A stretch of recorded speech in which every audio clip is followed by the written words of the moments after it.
오늘 우리에게 주시는 하나님의 말씀은 잠언 11장입니다. 잠언 11장 16절에서 31절까지 말씀입니다. 드라마 바이블로 낭독될 때에 눈과 마음으로 함께 읽도록 하겠습니다. 유덕한 여자는 존영을 얻고 근면한 남자는 재물을 얻느니라. 인자한 자는 자기의 영혼을 이롭게 하고 잔인한 자는 자기의 몸을 해롭게 하느니라. 악인의 삭은 허무하되 공의를 뿌린 자의 상은 확실하니라. 공의를 굳게 지키는 자는 생명에 이르고 악을 따르는 자는 사망에 이르느니라. 마음이 굽은 자는 여호와께 미움을 받아도 행위가 온전한 자는 그의 기뻐하심을 받느니라. 악인은 피차 손을 잡을지라도 벌을 면하지 못할 것이나 의인의 자손은 구원을 얻으리라.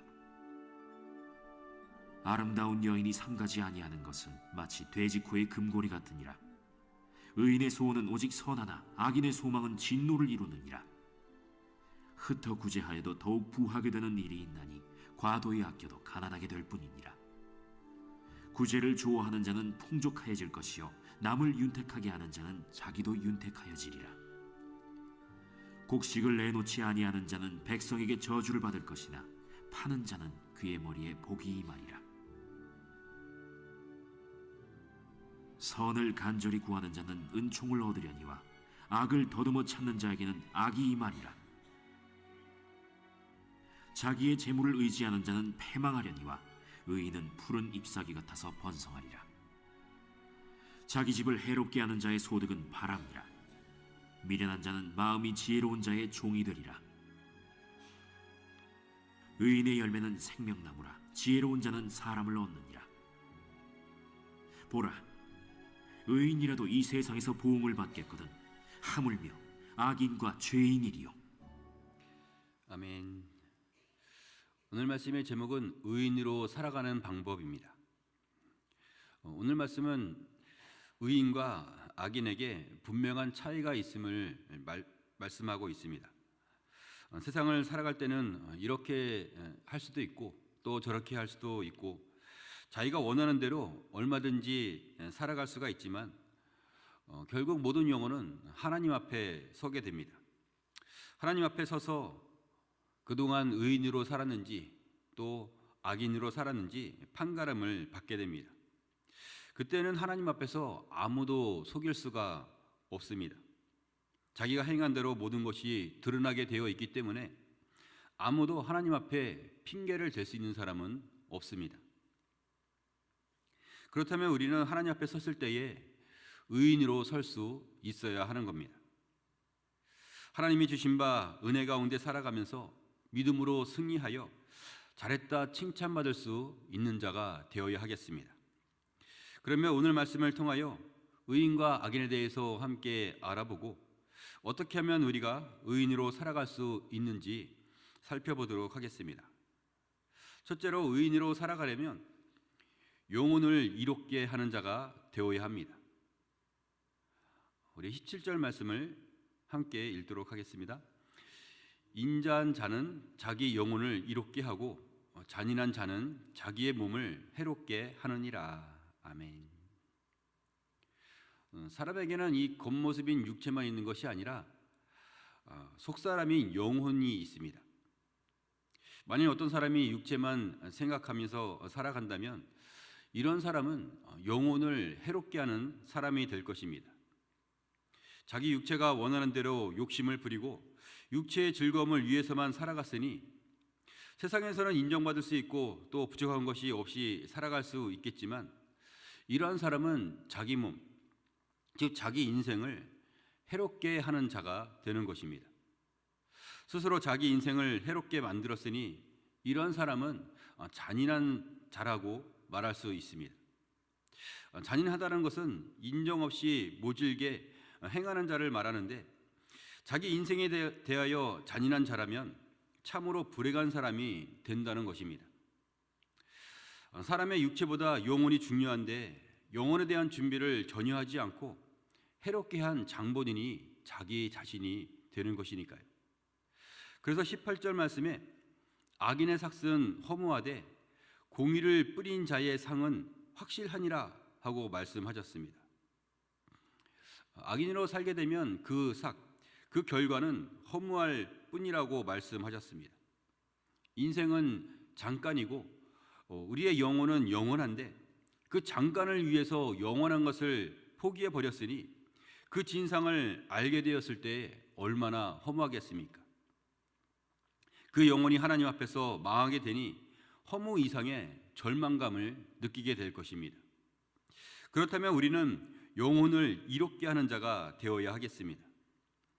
요한 3서 1장 2절 말씀에 사랑하는 자여 내 영혼이 잘된 같이 내가 범사에 잘되고 강건하기를 내가 간구하노라 말씀하셨고, 빌립보서 2장 12절에서는 그러므로 나의 사랑하는 자들아 너희가 나 있을 때뿐 아니라 더욱 지금 나 없을 때에도 항상 복종하여 두렵고 떨림으로 너희 구원을 이루라 말씀하셨습니다.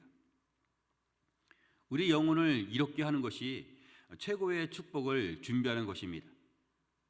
우리 영혼에게 가장 중요한 것은 구원을 받는 것이니 무엇보다 두렵고 떨리는 마음으로 구원을 이루는 자가 되어야 하겠습니다. 구원이 당연한 것처럼 가볍게 여기면 인생에는 너무나 수많은 변수들이 있기 때문에 언제 넘어질런지 모르게 됩니다. 그래서 우리는 항상 주의 말씀에 복종하는 마음으로 살아가야 합니다. 두렵고 떨림으로 구원을 이루고자 할 때에 하나님의 도우심이 나타나 하나님이 약속하신 말씀이 이루어져서 우리가 구원을 받게 될 것입니다. 따라서 의인으로 살아가려면 영혼을 이롭게 하는 자가 되어야 합니다. 둘째로 의인으로 살아가려면 하나님의 순리대로 살아야 합니다. 우리 24절 말씀을 함께 읽겠습니다. 흩어 구제하여도 더욱 부하게 되는 일이 있나니 과도히 아껴도 가난하게 될 뿐이니라. 아멘. 사람들을 보면 많은 것을 베풀면서도 그래도 계속해서 선을 베풀 수 있을 만큼 하나님이 채워주시는 그런 것들을 볼 수가 있습니다. 반면에 어떤 사람은 아주 엄청 아끼면서 나의 소유를 간직하고자 애를 쓰는데 이상하게 더욱더 가난하게 되는 경우도 볼 수가 있습니다. 이런 것을 볼 때 하나님의 순리는 계속해서 흘러가게 하는 것이구나 하는 것을 알 수가 있습니다. 내가 수고하여 얻은 재물이라도 하나님이 생명 주시고 건강을 허락하셨기 때문에 가능한 일입니다. 그래서 사실 나의 것은 없는 겁니다. 하나님이 살아가는 동안에 모든 것들을 잠깐 맡겨주신 것이지 정말 나의 것은 없는 것이죠. 이런 것을 볼 때에 하나님의 순리대로 사용하는 것, 그것이 의인으로 살아가는 방법입니다. 그러면 마음도 풍성해지고 또 하나님이 맡겨주신 소중한 영혼에게도 힘을 줄 수가 있습니다. 만일 어떤 사람이 자기 것으로 채우는 데에만 집중한다면 그런 모습은 좀 우스운 결과를 초래할 수도 있게 됩니다. 22절 말씀에 보니까 아름다운 여인이 삼가지 아니하는 것은 마치 돼지코의 금고리 같으니라 하고 말씀하셨습니다. 아무리 아름다운 여인이라도 삼가지 아니하면 돼지코의 금고리 같다라고 말씀하셨습니다. 삼가지 아니한다는 것은 절제하지 못하고 분별력이 없다라는 뜻입니다. 하나님의 순리대로 돌아가게 하지 않고 내 것으로만 채우려고 하다 보면 이런 꼴이 된다는 것입니다. 아무리 값비싼 금고리라 하더라도 돼지코에 걸려 있으면 좀 우스꽝스러운 일이 되고 마는 것이죠.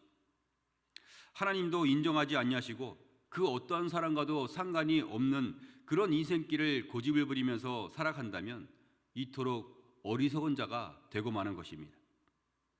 누가복음 12장 20절에서 21절 말씀에 하나님인 이르시되 어리석은 자여 오늘 밤에 내 영혼을 도로 찾으리니 그러면 내 준비한 것이 누구의 것이 되겠느냐 하셨으니 자기를 위하여 재물을 쌓아두고 하나님께 대하여 부여하지 못한 자가 이와 같으니라 말씀하셨고, 요한일서 3장 17절 말씀에 누가 이 세상의 재물을 가지고 형제의 궁핍함을 보고도 도와줄 마음을 닫으면 하나님의 사랑이 어찌 그 속에 거하겠느냐 하고 말씀하셨습니다.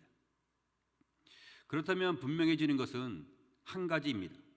하나님의 순리대로 살아가는 것, 그것이 의인의 모습인 것입니다. 우리는 자기 자신을 위해서만 재물을 쌓아두는 자가 아니라 형제의 궁핍함을 위해서 사용하는 자가 되어야 하겠습니다. 그리할 때에 하나님의 부유함이 우리의 인생 가운데 채워지게 될 것입니다. 아무도 뺏어갈 수 없는 하나님의 사랑과 풍성함으로 진정한 부유한 자가 되시기를 축복합니다. 따라서 의인으로 살아가려면 하나님의 순리대로 살아가야 합니다. 마지막으로 의인으로 살아가려면 하나님의 은혜를 구해야 합니다. 우리 28절 말씀을 함께 읽겠습니다. 자기의 재물을 의지하는 자는 패망하려니와 의인은 푸른 잎사귀 같아서 번성하리라. 아멘. 진정한 기쁨과 감사는 이 세상에 있지 않고 하나님께만 있습니다. 세상 것들은 잠시 있다가 사라지는 것이기 때문에 세상 것을 의지한다면 결국에는 패망하게 됩니다.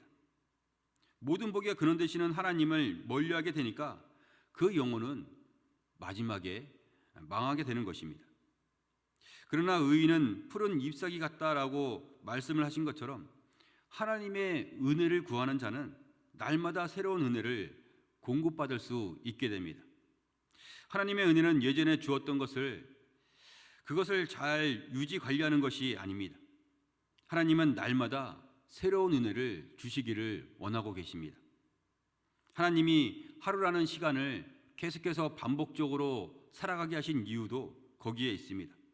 날마다 새로운 은혜를 구하라고 하루하루를 살아가도록 하신 것이죠. 하나님이 날마다 새롭게 하시니 너희도 새로운 은혜를 구하면서 살아가라는 것입니다. 예수님도 주기도문을 가르쳐 주실 때에 날마다 일용할 양식을 달라고 기도하라고 말씀하셨습니다. 날마다 새로운 은혜를 구하면서 살아가라는 것이죠. 고린도후서 5장 17절 말씀에 그런즉 누구든지 그리스도 안에 있으면 새로운 피조물이라 이전 것은 지나갔으니 보라 새 것이 되었도다 말씀하셨습니다. 한 사람의 인생이 혹 잘못되었더라도 예수 그리스도 안에 있게 되면 새로운 피조물이 되는 것입니다. 이전 것은 지나가고 새 것이 되도록 하나님이 역사해 주십니다. 혹 우리가 실패하여 넘어졌다 하더라도 다시 일어설 수 있는 것은 하나님이 새로운 은혜를 우리에게 부어주시기 때문입니다. 이처럼 날마다 새로운 은혜가 계속될 것을 믿을 때에 하나님의 나라가 영원하다라는 것을 알 수 있게 됩니다. 여러분, 하나님은 영원하신 분이십니다. 우리는 곧 날마다 새로운 은혜를 영원토록 부어주시겠다는 그런 하나님의 말씀을 마음으로 믿고 날마다 은혜를 구하는 자가 되어야 하겠습니다. 그러면 하나님은 우리에게 날마다 은혜를 부어주시면서 결국에는 영원한 축복을 받을 수 있도록 인도해 주실 것입니다. 그렇게 하나님의 은혜를 구하는 자가 되시기를 바랍니다.